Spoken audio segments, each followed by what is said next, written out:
Welcome and study with Tanzania Institute of Education.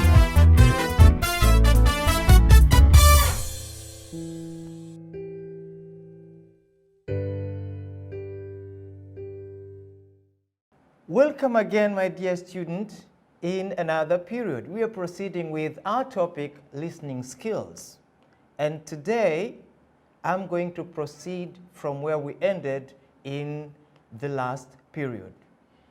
Please join me. Now, my dear student, if you have been following me carefully, you will have discovered that I was making a classification of listening using various concepts which are used in describing different kinds of listening. To begin with, we started with the following, looking at classification. Classification of listening. We've seen quite a number of concepts here. We have looked at active and passive listening. Then we want to focused and casual listening. All these are types of listening. We said focused is also called intensive listening, and casual is also called extensive listening. The distinction here, this is given much attention. Much attention is used here, no much attention in this. This was the first classification, focused and casual, active and passive. Then we looked at the following concepts, the following 5 concepts. Comprehensive listening, I hope you remember what we said about that. And then we looked at critical listening. You remember what we said about that? And then there are critical listening, and then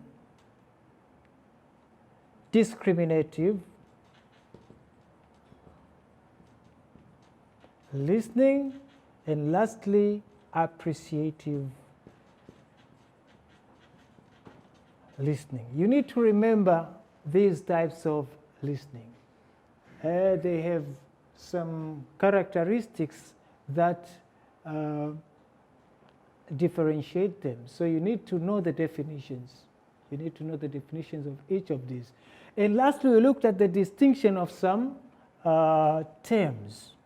We are given some distinction such as partial versus total listening. You need to be able to differentiate between partial listening and total listening. And then we talked about empathetic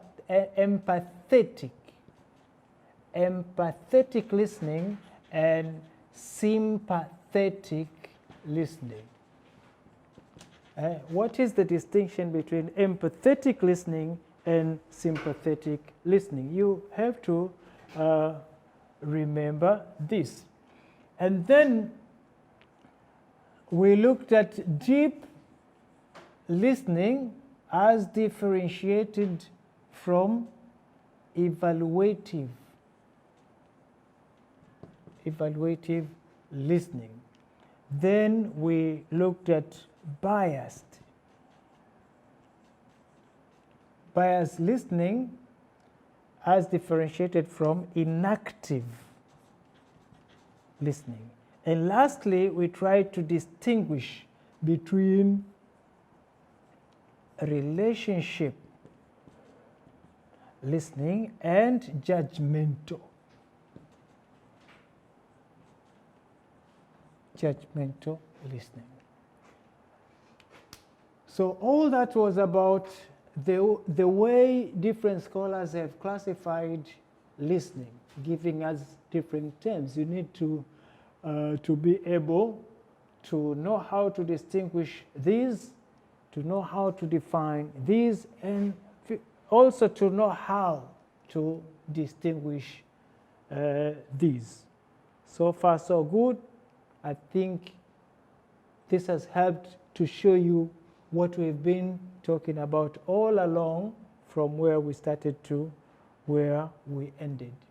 Okay, we're now moving to another question. Outline 6 processes of active listening. Outline 6 processes of active listening. Active listening involves 6 processes as follows. 1, perceiving. 2, understanding. 3, remembering. 4, evaluating. 5, responding. And 6,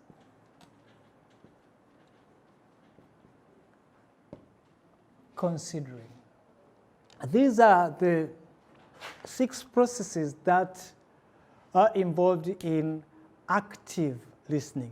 An active listener performs all these. Most of these are cognitive processes because they involve the functions of the brain. You see, perceiving is the natural state. This is hearing per se. First of all, you have to hear. You have to perceive a sound in order to be able to listen. Now, the first thing is you perceive. You hear someone who is speaking. And then you understand. It means you comprehend. You make sense of what is said. You comprehend what is said. Remembering is also called recalling. This is point retention. You have to make efforts to remember what you are told. It's unlike the inactive listening or passive listening, mostly does not involve this aspect of remembering. For an active listener, trying to remember what he is listening to. And then evaluating. Evaluating involves making judgment and some kind of reflection of what is said. You try to reflect. And then responding. Responding, it means you need to show a kind of feedback. At least the speaker is feeling that you are present and you are involved in what he or she is trying to tell you. This involves feedback. And feedback involves such clues as nodding, smiling, frowning, laughing, clapping, asking sometimes when you are allowed to ask.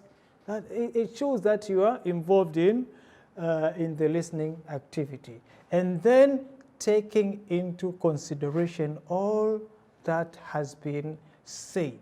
It means you just don't any responding right there. You put everything into consideration. It means you are working for it even after listening. So this is taking main points into consideration. Taking main points into consideration. And then we have considering, which means taking into consideration, taking main points,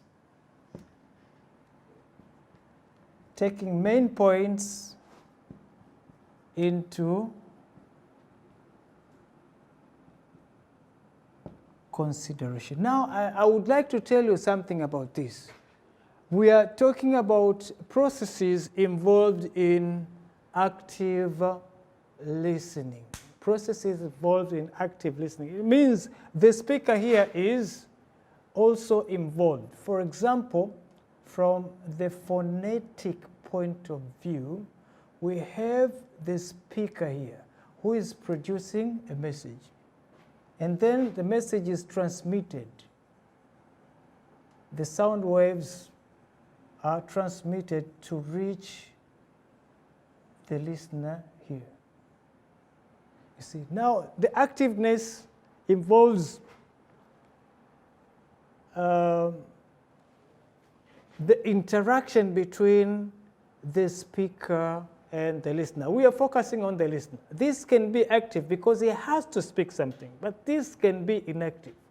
So an active listener in all this, he first of all has to perceive what is said by the speaker. You have to understand. But first of all, you have to hear what the speaker is saying. It means there hasn't, there shouldn't be any barrier here that prevents the listener from hearing the speaker properly. That is what perceiving is all about, hearing. And then this has to make efforts to understand what this guy is saying. And has to make efforts to remember what this guy is saying. How is the listener going to remember? We shall see later. There are some means that can make the listener remember. We call that point retention. What activities is the listener going to do to make him or her remember what is said? But at the same time, we said you have somehow to be critical.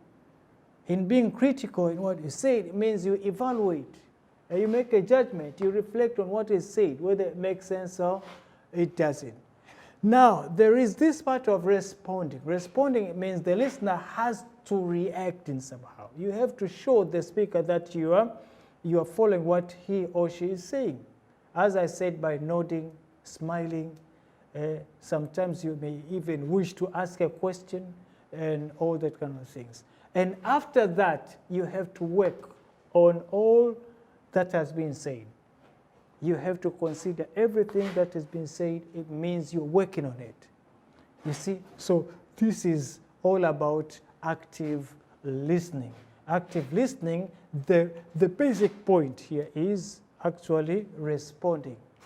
This guy has to respond to show some activeness that he is following what the speaker is trying to say.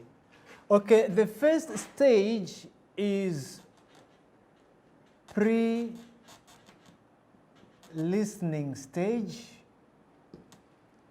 And then we have while listening stage. And then we have post-listening stage. So, intensive listening, when you want to listen to the speaker intensively, paying much attention, you're going to listen to a very important topic.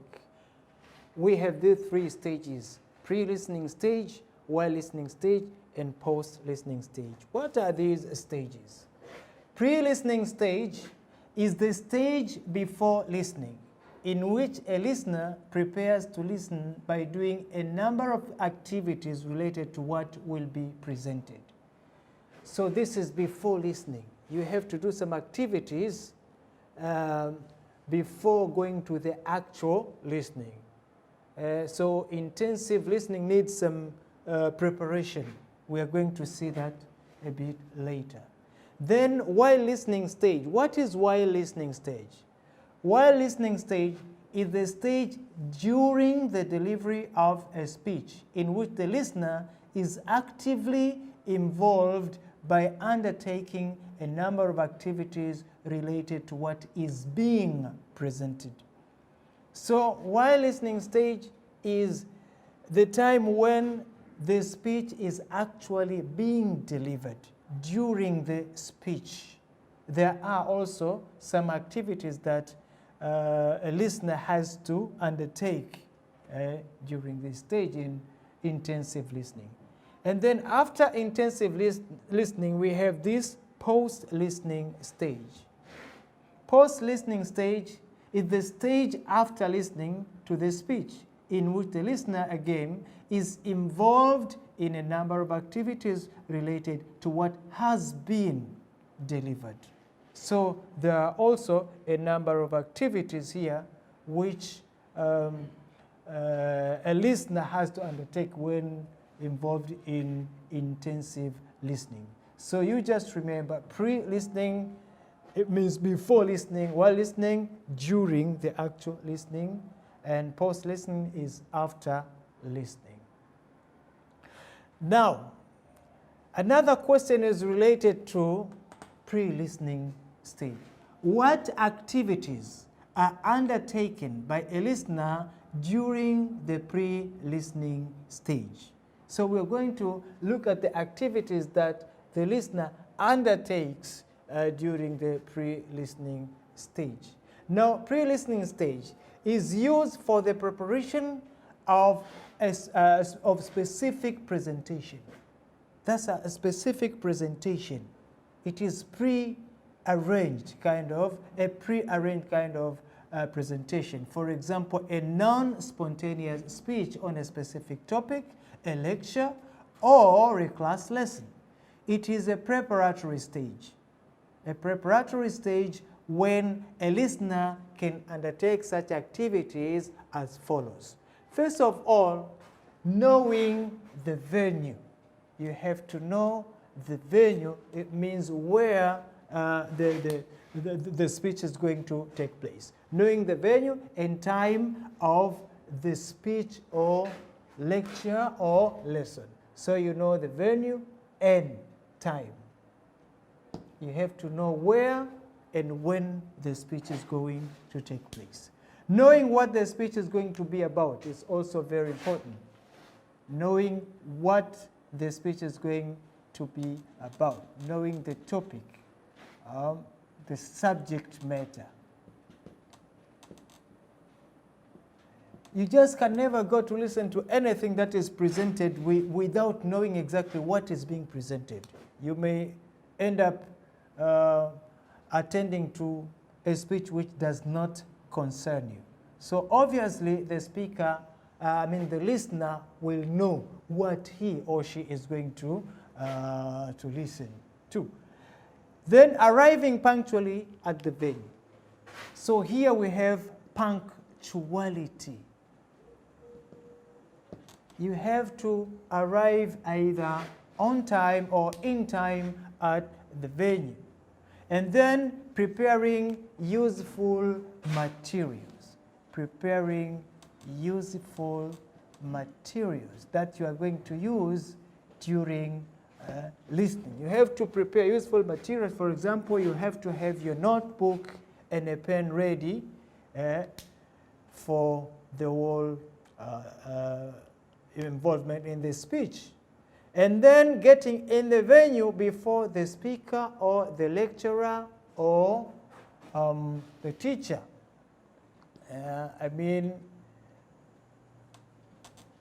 Getting in the venue before the presenter. So these are important pre-listening activities that the listener has to undertake. It's a preparatory stage, as we have said. Now we are going to look at while listening activities. There is a question there. What activities are undertaken by a listener during the while listening stage? What activities are undertaken by a listener during this while listening stage? As the speech, lecture, or lesson proceeds, the active listener undertakes a number of activities such as the following. The first thing is paying attention. This is very important. paying attention. Paying attention is very crucial. So you have to pay attention to the speech to ensure a thorough understanding of the message. This involves the following things. You have to discriminate between sounds, recognizing words, understanding the meaning of words using context. So all these are done while you are paying attention to this. You have to discriminate words in order to understand well. And then marking prosody. Prosody is the variation of voice and sound in speech. Prosodic features, very important in speaking, include stress and intonation. You have to mark stress and intonation. Where the speaker is making stresses and where he doesn't make stresses, it may affect meaning. And intonation has a lot of contribution to what is said. So you have to mark the tone that is being used by the speaker. And then you have to, in paying attention also, you have to mark paralinguistic devices or paralinguistic cues. Paralinguistic cues, movements. Those movements such as gestures, facial expressions, they add some sense, some hints, some meanings to what is being said.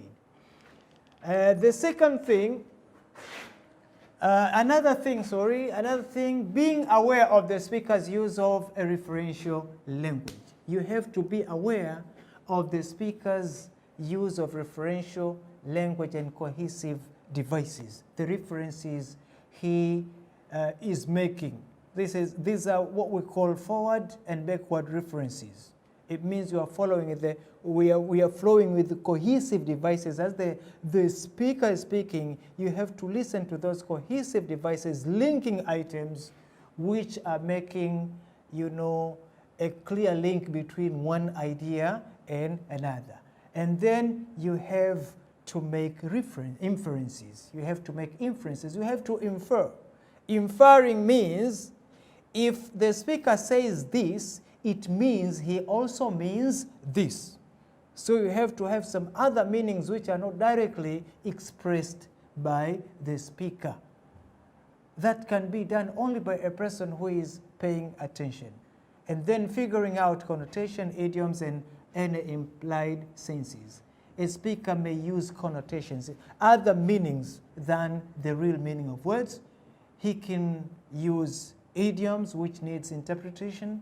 Idioms need interpretation, and any other implied senses. So all this involves paying attention. The second important thing in while reading activity is establishing rapport. Establishing rapport. What is rapport? Rapport is a kind of relationship with the speaker. You have to establish a kind of relationship with the speaker by doing the following. How do you establish this relationship with the speaker? At least the speaker knows that you are involved, is reassured that you are involved in what he or she is speaking. The fifth thing in establishing rapport is keeping eye contact. You always look at the speaker. Look at the speaker. It's not very good to look away while someone is speaking to you. So you keep an eye contact, then responding by nodding and indicating emotional cues evoked by the speaker, such as smiling, laughing, sighing, frowning, and all that kind of things.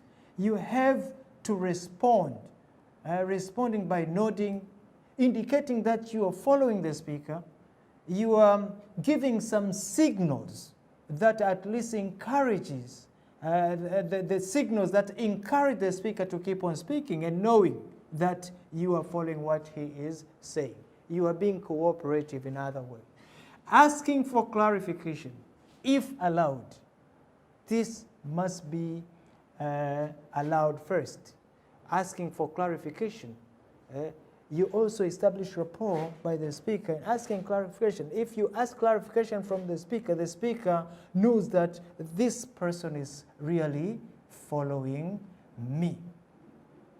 And then you have to undertake activities that, that involve point retention. Point retention means how do you retain the points that are spoken, the points that are given without forgetting them. You need to remember what is said. So point retention, this is usually done through note-taking, paraphrasing, and summarizing. Of course, paraphrasing and summarizing are part of note-taking, but we are separating them just for emphasis. But note-taking is very crucial. You have to have a notebook or somewhere to jot down some important points as given by the speaker. So that is establishing rapport. These two things are very important in the while listening activities. Paying attention and establishing rapport by doing a number of things. Then we come to the post-listening activity. As the following question wants us to explain. What activities are undertaken by a listener during the post-listening stage? What activities are undertaken by a listener during the post-listening stage? There are a number of activities. After listening, a number of activities may follow. For example, asking questions. For example, in the Q&A session, you may be given a time when you are allowed to ask your questions as to what you do not understand. Asking questions is one of the post-listening activities. And then discussion on discussing what was delivered. Discussing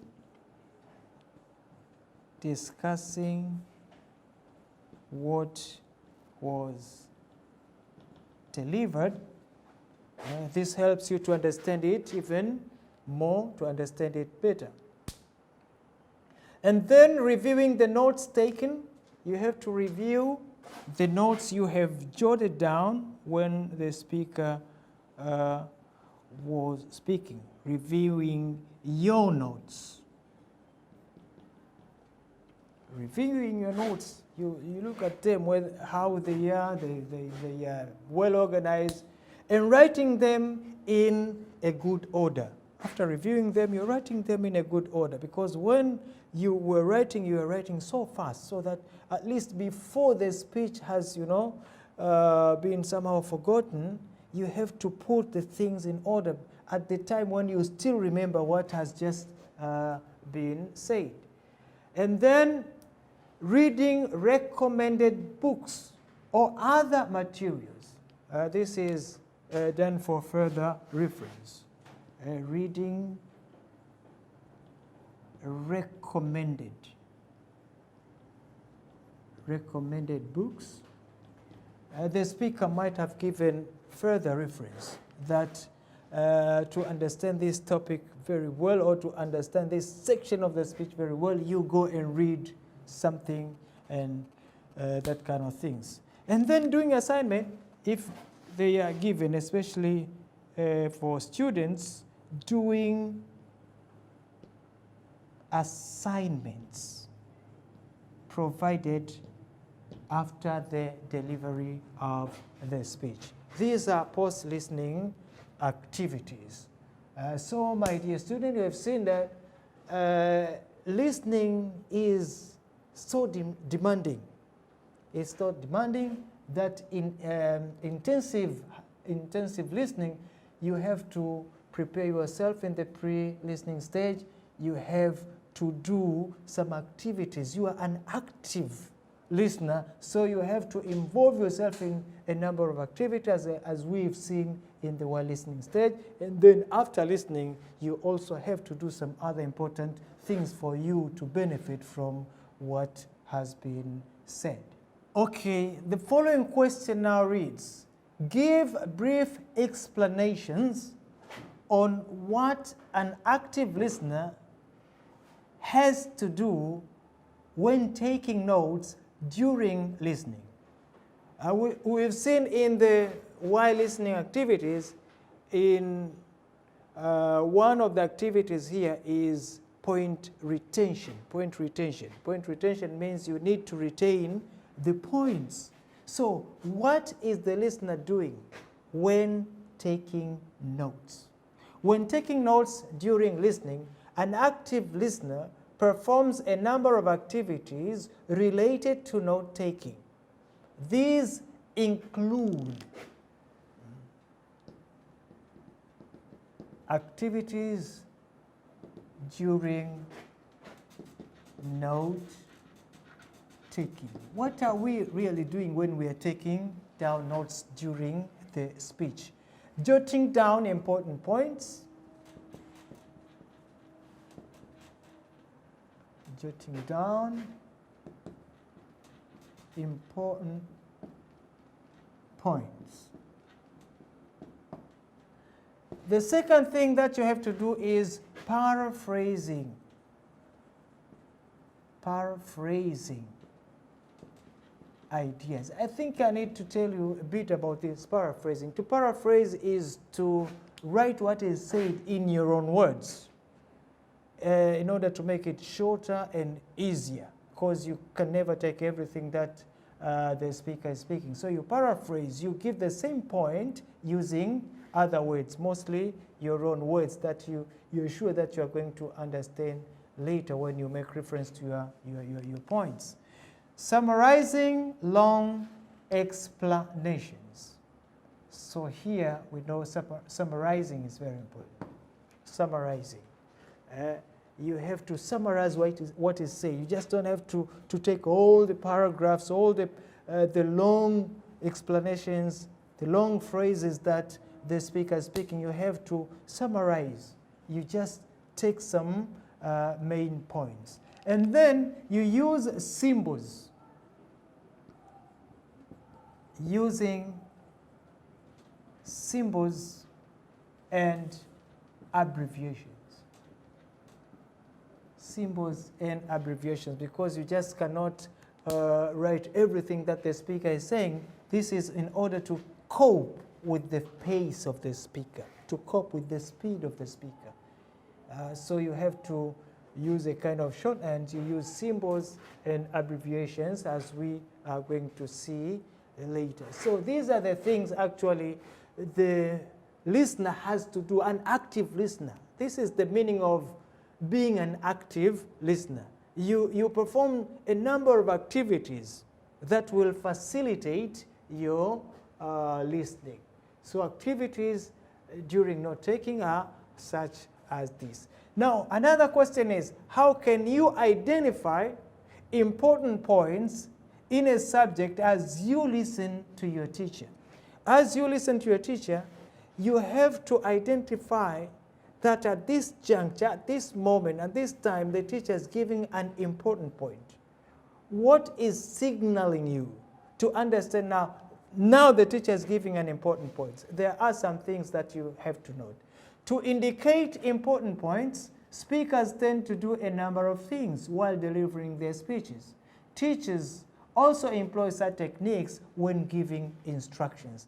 The following are some important things that can help a student identify important points from a teacher. Identifying important points from a teacher while listening. Identifying important points.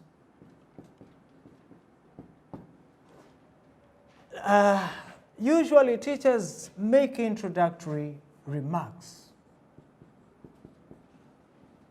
Introductory remarks. Introductory remarks usually bear important points, so you have to be very careful when your teacher is making some introduction, because that is where he's going to introduce what he actually is going to talk about. You need to get a grasp of that. So introducing remarks, teachers often begin with a useful overview of the key ideas or themes of a topic. This helps you grasp the big picture of what the teacher is going to tell you.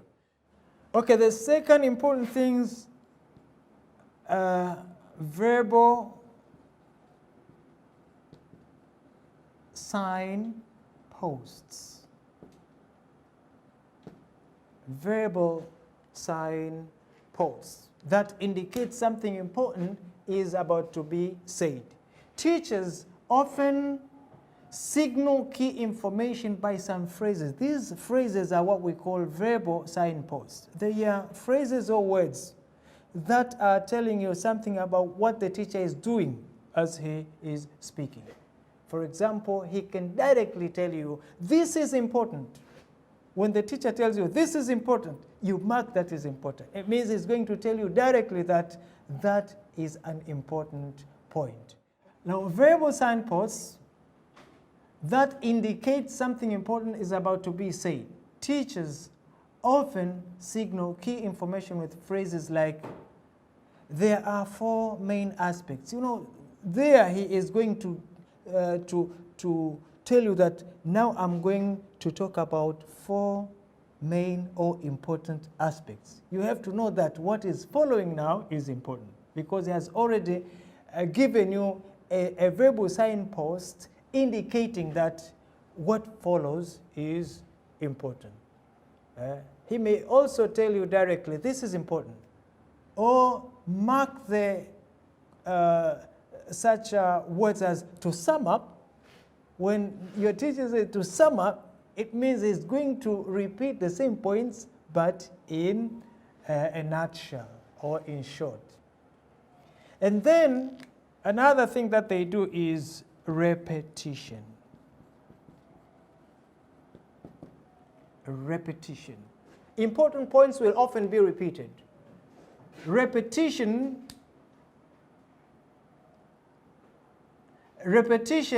is one of the indicators of something important. Repeated may be keywords, may be definitions, may be points, or some peculiar phrases. So you look at your teacher when he is speaking and repeating some phrases, repeating some words. That repetition is an indicator that what is repeated is important. And then we have phonological cues. Phonological cues. Phonological cues are things like voice emphasis, change in volume, change in speed, some remarks showing emotions and emphasis. These often indicate important information. And stress and tone are also very important. You have to be very mindful of stressed items and tone. And then the teacher may be writing on the board. Writing on the board. As I am doing right here. I'm writing on the board. What I've written here means that it is important. That is why I have written it here. You have a good example right here from what I am doing. Write on the board to detect an important information, an important point from the teacher when he is teaching or she is teaching. Sometimes they will be writing on the board. Whatever is written on the board, it means that it is important. So these are the things that a student can use to identify important points from a teacher. There is another thing, final remarks.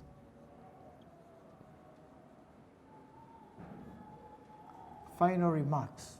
These final remarks always or usually bear important points in the final remarks. most teachers conclude with a summary, a restatement of the main ideas. Usually a summary is a restatement of main ideas and an indication of how the topic connects with the upcoming material. So in the final remarks also there are some important points. So to understand, to identify important points, these are very the things that you should be mindful while the teacher is teaching. You should mark these as the teacher is teaching. Introductory remarks, verbal signposts, repetition, phonological cues, writing on the board, and final remark. Now the question reads, show important abbreviations and symbols a listener uses when taking notes to go with the pace of a speaker. Important abbreviations and symbols a listener uses when taking notes to go with the pace of a speaker. Now, to go with the pace of a speaker, it is highly recommended that students use abbreviations and symbols during note taking. Okay, some common abbreviations include the following. We have, for example, e.g., you know this, it is usually written with dots, but here you don't have to include dots because you're taking notes very fast. This means, for example, we have IE without dots, which means that is, or that is to say. We also may use ets to mean and so on, and so on and so forth. We also use such abbreviations as B stroke S to mean because, W stroke to mean with, W stroke O to mean without, etc., and many others. So you can have WIN to mean within, BTN to mean between, BFR to mean before, AFTR to mean after. Some abbreviations are clippings. Some abbreviations are clippings. You know, clipping. A clipping is a word whose some syllables are omitted to make it short. For example, lab for laboratory, demo for demonstration, and many others, you know, clippings. Now, we also use symbols. We also use symbols. We can use, sometimes numbers are used. For example, instead of writing a word, you write a number. Instead of writing 4, you use 4 numbers. Numbers can help a lot. Numbers, for example, 4 to mean 4. 2 to mean 2. 1 instead of 1. So these numbers have a tendency to reduce characters, we also use some common mathematical symbols. You can use such symbols as greater than, lesser than, you know these symbols. Greater than, lesser than, plus to mean addition, the sign of equality and inequality, not the same as, you know those items. Now you can also use symbols. Common symbols include such famous symbols as this one, which means at. This means at. The delta signal means change. You can have 3 dots to mean therefore. This means therefore, and 2 dots and 1 below means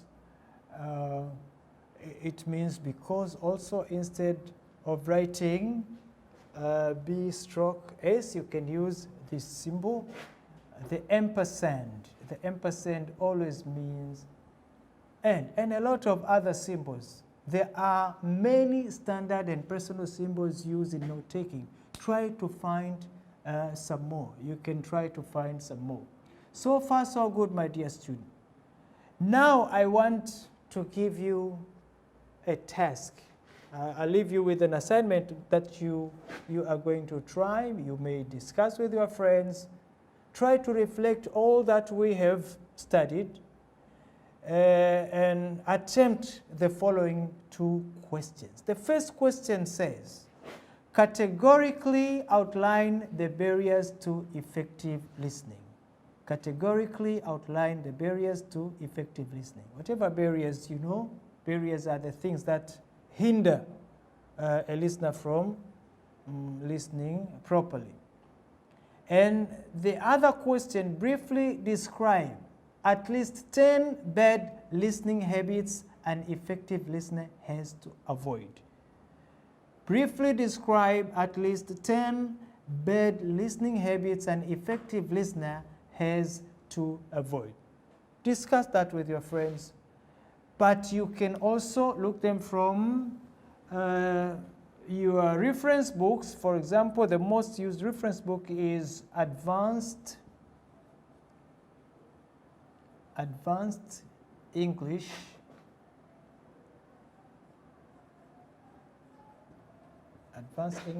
the book by Oxford. This is a recommended book. You know this. Advanced English for secondary school. And any other recommended, any other